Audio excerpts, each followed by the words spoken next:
দর্শক, আমার হাতে থাকা 1000 টাকার নোট, এই 1000 টাকা দিয়ে আজকে আমি হাঁস কিনে দেখাবো আপনাদেরকে। এটা কি সম্ভব না? আপনারা আমার পাশে থাকেন, চলেন। 1000 টাকা হাঁস কিনতে গেলে কয়েকটি বিষয় মাথায় রাখবেন। দেশি হাঁসের দাম সাধারণত পালিত হাঁসের দামের চেয়ে একটু বেশি হয়। একটি দেশি হাঁস 700 থেকে 800 টাকার মধ্যে হতে পারে, আর একটা পালিত হাঁস 500 থেকে 600 টাকার মধ্যে হতে পারে। 1200 থেকে 1400 টাকার মধ্যে অনায়াসে আপনি দুটি হাঁস কিনতে পারবেন। তবে দেশি হাঁস কেনার সময় অবশ্যই দাম দর করে কিনে নেবেন।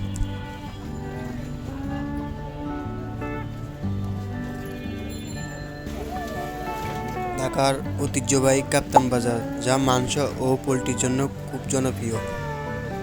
এখানে বিভিন্ন ধরনের হাঁস পাওয়া যায়। রাজহাঁস, পোলট্রি হাঁস, দেশি হাঁস ও দেশি মুরগি পাওয়া যায়। বাজারের পরিবেশ কোলাহলপূর্ণ। ক্রেতা বিক্রেতা দরদাম করতে সর্বদাই ব্যস্ত থাকে। হাঁস কেনার সময় হাঁসের স্বাস্থ্য ও আকার খেয়াল রাখা খুব জরুরি। সুস্থ হাঁসের পালক উজ্জ্বল ও সক্রিয় হয়।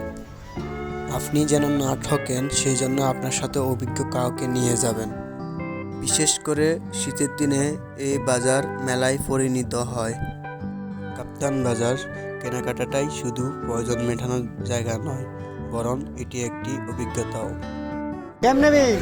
কেজিতে নাকি পিস হিসাবে? একটি হাঁস 750 টাকা করে হলে আমাদের জন্য অনেক বেশি হয়ে যায়। তাই আমরা আরও একটু দেখি আমাদের 1000 টাকা বাজেটের মধ্যে দুটি হাঁস নেওয়া সম্ভব কিনা।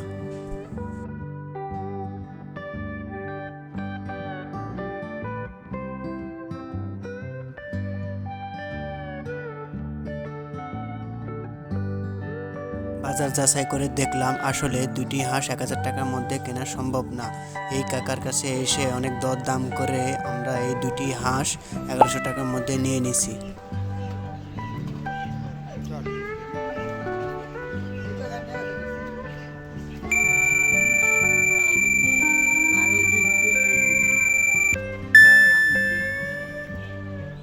আলহামদুলিল্লাহ, আমাদের এই দুটি হাঁস কেনা হয়েছে।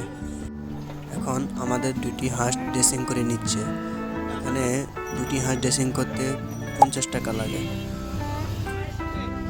ড্রেসিং করার পর হাঁসের স্বাস্থ্য ও আকার আলহামদুলিল্লাহ ঠিক আছে। এই দুটি হাঁস 1100 টাকায় কেমন হয়েছে কমেন্ট করে অবশ্যই জানাবেন। ড্রেসিং করার পর যে পশমগুলো থেকে গেছে ওগুলো পরিষ্কার করে নিচ্ছি।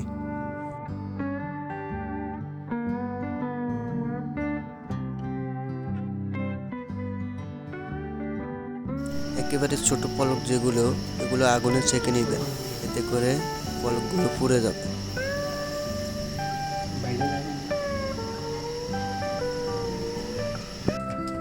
এখন হাঁসগুলো কেটে নিচ্ছি।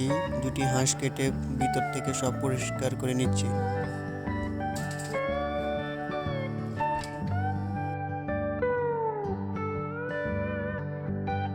আলহামদুলিল্লাহ, দুটি হাঁসের মাংস আমাদের এতটুকু হয়েছে।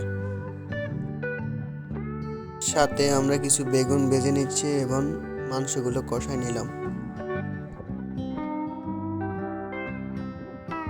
Almost done. মাংস মোটামুটি রান্না হয়ে গেছে, মাংসের কালার চলে আসছে। হাঁস রান্না করার সময় হাঁসের মাংসগুলো খুব ছোট ছোট করে নেবেন, এতে হাঁসের মাংস খুব টেস্টি হয়। আমার কিছু অফিস কলিগ ও শুভাকাঙ্ক্ষীদের বাসায় নিমন্ত্রণ করি হাঁস খাওয়ার জন্য। অনেক মজা হয়েছে। লবণটা আমি দিছি না, এর লেগে মজা হয়েছে। লাস্ট মিনিট কিন্তু আমার ওস্তাদের মা শেষ রে। ডিম খায়া এই দিন কইব। কল্লা আপনি খেতে পারবেন? এটা কি? কল্লা কামড়াইতে কামড়াইতে সারাদিন লাগবে। দর্শক, আমার এই ভিডিওটি কেমন হয়েছে অবশ্যই কমেন্ট করে জানাবেন।